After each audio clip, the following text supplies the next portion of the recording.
Dave Chappelle, comedian and former host of Chappelle's show on Comedy Central, huge comedian, one of the best in my opinion of all time, is kind of in hot water, or at least it's like a controversy over the jokes he's been telling at Radio City Music Hall because he's doing like a multi-week residency there. The subject, trans people. And there is an article in Jezebel, the Daily Dot, it's all over the place, about whether the jokes he's telling about the subject of trans in America are appropriate or just kind of, they seem to be rubbing people the wrong way. Here's an example. According to this person who saw it, he started talking about how he was shocked by Trump's ban on transgender officers in the military because he didn't realize there were any trans people in the military. And then according to this person, Chappelle said, sounds like a secret weapon to me. If I was in ISIS in the trenches fighting against the United States and all of a sudden I see a man with a beard and big D-cup titties rushing my foxhole and shit, I'd be horrified. I read that exactly how he would. We'll talk about some more, but thoughts, 5 words or less. Chappelle, show me something original. As my mom would say, Dave Chappelle, get a life. Has Dave been busted? Dave and Buster's reference? Yeah. Good job. Nice, Amir. Thank you. Shut up, Grace. Chappelle's shaping his comedy specials, I think. I think right now he's doing a multi-week residency at the Radio City Music Hall, and he in his specials, which is what way more people see than his residencies, he talks frequently about like bits he did that didn't go well, and this might be one that we'll see in a special soon. But what do you think about this kind of stuff? Well, if basing off of those jokes that we're hearing from the people that went there, from Vulture and I believe it was also the New York Times, I'm disappointed just because I've been hearing jokes along these lines about the trans community stereotypes for people that don't really know that much about the community for the past 5 years at any open mic in LA. So as far as material goes, this isn't the strongest material that I've seen from Dave Chappelle, who usually is so good at sort of subverting cultural norms and painting things in a different light. It seems like he's leaning into what sort of an easy joke and punching down on a community that is already, not like being like infringed, their rights are being infringed on by like the administration. Yeah, he's punching down. Yeah, that said, he has talked about trans people before on his 3 Netflix specials. I just haven't been very impressed with the material, but I don't think that talking about the trans community is off limits. I think that anyone can make a joke if they want to. Right. I just don't think that he's really educated himself enough on the trans community to make something that is funny and original to me personally, as someone who cares a lot about the trans community. Here's one thing I noticed from the Netflix specials, which I mostly liked. I feel like he's been pandering a lot to the different audiences that he has in his crowds for those. Like one thing that I noticed was like he kept making a lot of race-based jokes to like this majority white audience in one of his specials. And I think that's kind of what he's doing here too. And he's pandering and making these stereotypical jokes which just aren't that funny anymore. People don't really appreciate these kind of jokes anymore. Yeah, and I think one thing that struck me in that article is he talks about how if there was half as many transgender killed in LA as Black people, then there would be an uproar. But what's funny about that is I looked up the numbers. I was like, okay, how many trans people were killed in the US? And I guess in 2016 there was about 27. And another interesting fact is that a majority of them were Black.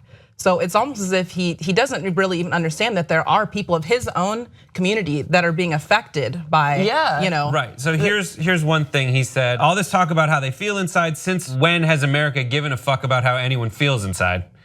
He ended up arguing that sometimes he thinks, quote, the only reason all of us are talking about transgenders is because white men want to do it. If it was just Blacks and Mexicans like, hey y'all, we feel like girls inside, they'd be like, shut up, N-word, no one asked how you felt. So from my experience watching Dave Chappelle develop over the years, is his priority that he always seems to come back to is like the Black experience. And he has like done bits about like comparing suffering of different people. And there was this one where he's like, there's a woman rushing the stage at one of his shows being like, women are suffering, and he's like, I know, and then she's like, women are suffering. He's like, I'm on your team, and then she's like, we suffer just like you suffer, and he goes, wait a minute, and then he talks about like if you ever tried comparing as a black person comparing your struggles to Jewish people struggling, it's like that's tough. Just when you think you got a Jew on the ropes, they're like Egypt, motherfucker, and you're like, ah, damn, I didn't know we were going all the way back to Egypt. So he does seem to kind of put this whole comparing something he identifies with as a struggle with other people's. And I think what he does to do that is draw on his own instincts when seeing that happen in the world and try to universalize them and be like, and that's what good comedians do, I think. Good comedians are able to say like, listen, here's a major issue, and if you turn on the TV, you'll see them all kind of talk about that issue in a very sober, straightforward way, where everybody's completely virtuous all the time. Like this is what the injustice is, here's how it's being handled, here's how that's wrong. But Chappelle and other comedians like him put that little instinct in those shitty human thoughts that you have. The times when you don't live up to the test you wanna live up to. And then he kind of says that my thought, like when he did the Bill Cosby thing, he's like, when I heard Bill Cosby raped all those people, I wasn't thinking like it's terrible for all those people. I selfishly was like, shit, that's my hero. I don't think he raped all those people. He comes around to knowing that that's a terrible thing, but those thoughts that he had like immediately, he tries to communicate to people. And the magic of a comedian like that is that everyone in the audience, when you see them go to the audience, they're like, oh my God. They don't want to show, they're covering their face. They don't want people to know that they're laughing. They've had that moment. And we all together realize that wasn't a completely virtuous instinct to have, but it was one that people had. But the thing is, like, he has moved away from where I think a lot of folks, reasonable folks who have shortcomings tend to land. So he's a little further past that. And I'm open to see if he's working on a special, I'm open to see where this process lands. Like if he's trying out material right now and he may eventually come around to subverting widely held misconceptions about trans people, that would be kind of cool to see on a special. But right now it just seems like it's kind of your 40-something, 50-something plus uncle who's trying to understand trans people and doesn't really care how he does. Like he doesn't actually really want to learn about the community. He just wants to make these easy jokes about the community. His joke is literally yuck. He's like, I read, just really quick, I read in the paper that Caitlyn Jenner was contemplating posing nude in an upcoming series of Sports Illustrated. I knew it was politically incorrect to say, so I figured I'd just say it for everybody, yuck.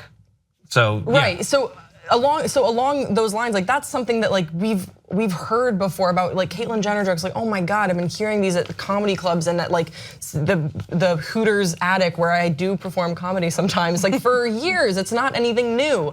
But what I will say is that we should be talking, like you can make jokes about the trans community and what's going on right now in America and all the confusion. And where I've seen it done well, as an example, is the Gerard Carmichael show on their episode Too Fast, Too Furious dealt with it. And they dealt with it from a whole bunch of different perspectives. Of someone who's like, I just got around to the gay thing, now you wanna do trans, and like let's talk about where people are coming from in a real place. And then also Ian Harvey is a trans comic and he has this good bit about how Donald Trump hates vaginas, like he hates women, but he loves pussy. And he's like, I am a man with a pussy, so I think I'm the guy for Donald Trump. Like he has all the, like there is humor in the trans community for sure. No one's saying that you can't make jokes about it, but educate yourself before you try. I don't like what Jezebel writes in their article. It says, in a week teeming with dialogue about the hostile misgendering jokes comedian Lil Duval told about trans women on the radio show, The Breakfast Club, it seems kind of insane that another cis dude would decide to weigh in with his own observations about trans people. Like you're saying, like that's part of what's wrong in the dialogue is you're saying, it seems kind of insane that another cis dude would decide to weigh in with his own observations about trans people. How can we have a conversation if people aren't weighing in with their own observations? Exactly. It's like, if I say like, oh, how dare a black person talk about a white person's experience, or how dare a white person talk about their experience with black people? It's like, if we don't, then everyone just disappears into these little holes where they're not talking. And then it turns into something really, really bad. I think that's another part that's good for comedians like Dave Chappelle typically, maybe not in this case, though I think he's earnestly trying to do something. It does seem ill-advised, it seems a little tone deaf, but I don't know, I feel like we need those comedians to make the insight about the thing no one wants to talk about as this little pressure release. or else it's just gonna keep building up. So we need to have kind of these bad jokes to be told so we can move on to the next level. Is that what you're trying to say? Yeah, and he's doing it. I mean, he's doing a multi-week residency, and you don't have to tell Dave Chappelle about. I mean, maybe you do, but I wouldn't think you need to tell Dave Chappelle about like what his comedy says about certain groups. Like the reason he quit the Chappelle show is because a lot of people in the black community were saying like, you're making these jokes, but people are laughing at it the wrong way and it's not helping. And one time he heard on set, he told Oprah this, like, I heard someone laugh the way they were talking about and it was the wrong way and they were laughing at me, not with me. And so I left and went to Saudi Arabia. Like he hajjed his way to fucking Mecca. Like, and so that he has encountered that in the past. And there are comedians who cross the line in good ways and bad ways and have never really seemed to struggle with it in a very real way. And Dave Chappelle has. Dave Chappelle has gone through comedy, pushing it, trying to cross certain lines and not others, and making mistakes. And it drove him kind of nuts. Like he left, he quit the business for years after making literally the biggest monetary deal Comedy Central had ever made. I mean, he's imperfect. I hope he kind of moves past that. Does anyone have any other thoughts on it? Go ahead. I mean, the one thing that I kind of got from this is I always find it really fascinating when I see a minority group that's not supporting another minority group. Obviously, he's had his own experiences as a black man, and I feel like to a lot of black people, he kind of represents that. And being from a minority group, I think it's really important for all the minority groups to stand up for each other. Because at one point, black people were the butt of the jokes. So I don't know. I just find it kind of fascinating, and I just hope that as a minority group, as a representative of a big minority group, he can kind of take a stand and lead the way. Right. He said that thing where it's like it was easier for Caitlyn Jenner to change genders than it was for Cassius Clay to change his name. Those were two different eras, and yeah, I get that. That's a really good point. Also, just really quick about Caitlyn Jenner, because here's the thing: Caitlyn Jenner was propped up by cis straight people as like, this is the beacon for the trans community. No one in the trans community, and you'd be hard pressed to find people in the LGBT community be like, yes, we love Caitlyn Jenner, she is our spokesperson. We're like, cool, you do you, girl, up in the Malibu Hills, away from the community and the work that's being done here. I don't know why people look at Caitlyn Jenner and lift her up as our spokesperson. She's who she is. You do know why, speaks though. for herself. You just said you know why. Because why? Because it was like an easy It's the only one anyone really knew before and after. But that's so besides the like, Wachowskis. I think that's so lazy. Like that shows to me like there's no respectful curiosity for why aren't we listening to Janet Mock more? Why why are we Laverne Cox? Like why aren't we listening to these people rather than Caitlyn Jenner, who just sort of did it and was like, all right, now I'm a woman now, or I'm trans, and bye forever community, goodbye forever. Thank you, thanks for the award, goodbye forever. It's like, no, that you guys made her the spokesperson.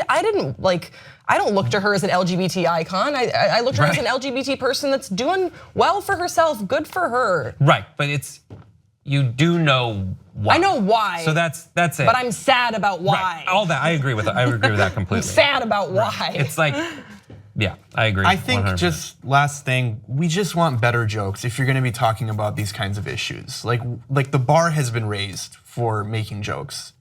Yeah, and I think he is earnestly working toward that. I think he doesn't. He is a comedian. I don't think wants this response. He wants people to laugh, and he wants to have the best thoughts about this, the most solid, coherent, edgy. That's why he says stuff like this, and it goes wrong sometimes. But I still think he wants the best comedy, and that's what he's going for.